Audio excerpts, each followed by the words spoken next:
bienvenue dans cette nouvelle vidéo. Dans ce chapitre, nous allons découvrir d'autres utilisations possibles de l'élément A et donc étudier de nouveaux types de liens en HTML. Donc, nous allons notamment voir ce qu'est un lien de type encre et apprendre à créer une encre. Nous allons aussi utiliser l'élément A pour permettre aux visiteurs de nous envoyer un mail ou encore nous allons créer un lien permettant de télécharger un fichier en HTML. Donc, on va déjà commencer par la création d'une encre en HTML. Alors, une encre va nous permettre de déplacer au sein d'une même page HTML. Donc, parfois, si votre page est trop longue, vous devrez proposer des raccourcis aux visiteurs. Et donc, en cliquant sur le lien de type encre, le visiteur sera directement se rediriger à l'endroit précis de la page courante. Et ça sera très utile dans le cas où, par exemple, votre page est trop longue ou vous avez un sommaire au début de la page.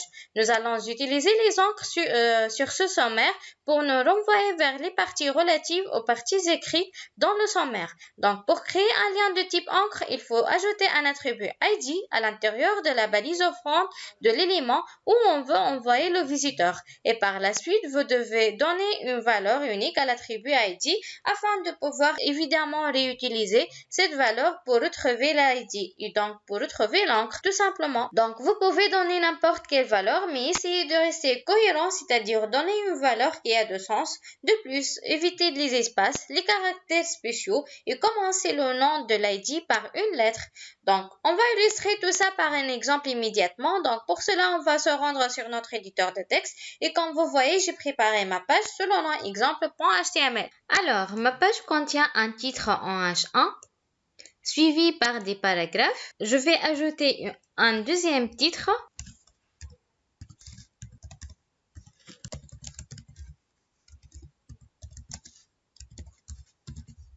Et on va mettre à l'intérieur de la balise ouvrante un ID en lui donnant la valeur, par exemple, encre 1. Donc, ID égale encre 1. Voilà.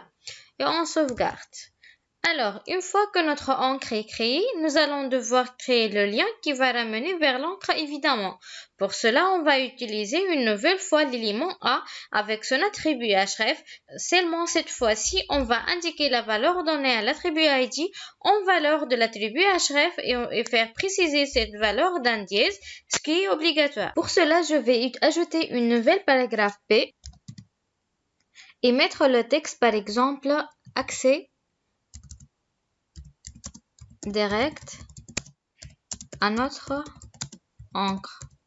Donc, on va créer maintenant notre élément A et rendre le texte cliquable et en valeur de l'attribut href, on va donner la valeur qu'on a donnée à l'attribut ID précédé d'un dièse, comme ceci. Donc, on va rendre le mot suivant cliquable.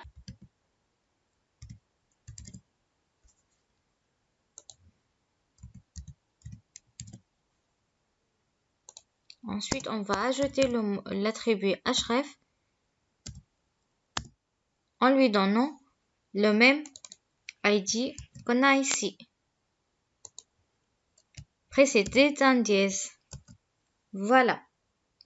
Donc ici, nous avons créé un lien qui va ramener vers notre encre. Juste une petite parenthèse, vous devez avoir une page assez longue pour que vous puissiez visualiser le bon résultat. Donc, on va sur notre navigateur comme d'habitude et on affiche le résultat. Donc, vous voyez qu'on a une page assez longue et qu'on peut la scroller et que notre titre H2 auquel on a placé l'encre est ici. Alors, lorsqu'on clique sur ce texte encre 1, vous allez voir, hop, on est bien ramené donc ici. Alors, évidemment, on va pouvoir créer plusieurs encres dans une même page, mais il faut jamais donner la même valeur à deux ID différents, car sinon notre lien ne pourrait pas savoir nous ramener évidemment. Donc ça pour les pages très longues et pour les encres en HTML. Ensuite, deuxième autre type de lien qu'on peut les créer avec l'élément A, un lien pour permettre l'envoi d'un mail en HTML. Donc, on va pouvoir utiliser l'élément A pour envoyer un mail, mais pour cela, il faut placer la valeur mail to suivi de notre adresse mail en valeur de l'attribut href cette fois-ci. Donc, je vais supprimer tout cela. Je n'ai plus besoin. Et on va créer un nouveau lien, tout simplement. On va mettre ce petit morceau de texte comme un texte cliquable. Et en valeur de href, on va mettre mail to, deux points. Et ensuite, on précise notre adresse mail pour que le visiteur puisse nous envoyer un mail. On va mettre par exemple, voilà. Puis on l'enregistre immédiatement et on actualise notre page. Voilà. Alors ici, lorsque le visiteur clique sur ce lien, sa messagerie par défaut va s'ouvrir avec déjà le champ d'envoi mail pré-rempli. Donc, comme vous voyez ici, mon application mail s'ouvre et donc j'ai déjà le champ mail pré-rempli et donc c'est le comportement attendu tout simplement et voilà donc tout pour ce type de lien qui permet aux visiteurs de nous envoyer simplement un mail. Donc, dernier type de lien cette fois-ci, un lien pour télécharger un fichier. Alors, on va pouvoir utiliser l'élément A encore une fois pour permettre aux utilisateurs de télécharger certains types de fichiers comme les fichiers PDF ou Word par exemple. Alors, cependant, cela va être un peu plus compliqué que précédemment, tout simplement car pour faire télécharger un fichier, nous avons deux solutions. La première solution consiste à utiliser l'attribut download dans l'élément A, grâce auquel on va pouvoir théoriquement faire télécharger n'importe quel type de fichier. Mais le problème est que cet attribut a été créé assez récemment et ne fonctionne pas avec certains navigateurs et avec quelques versions de certains navigateurs, comme le navigateur Safari. Par contre, la deuxième solution va être de préciser tout simplement l'adresse du fichier avec son extension sous forme de lien relatif donc à la valeur de l'attribut href toujours paru dans l'élément A. Alors, l'inconvénient de cette méthode est qu'on ne va pas pouvoir télécharger n'importe quel type de fichier, mais on va l'utiliser car c'est la méthode la plus efficace pour télécharger les fichiers comme les fichiers PDF ou Word qui vont être tout à fait téléchargeables avec cette méthode. Alors, pour permettre à nos visiteurs de nous envoyer un fichier, il va avant tout évidemment nous falloir un fichier.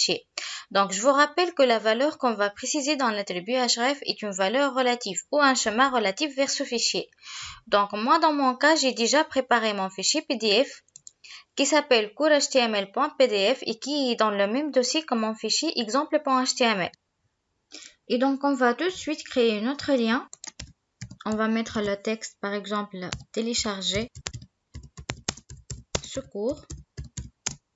Et on va mettre le mot secours comme un texte cliquable /a.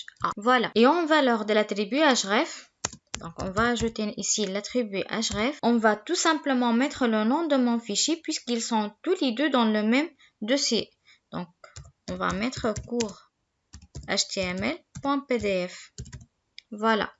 On enregistre et on affiche dans notre navigateur.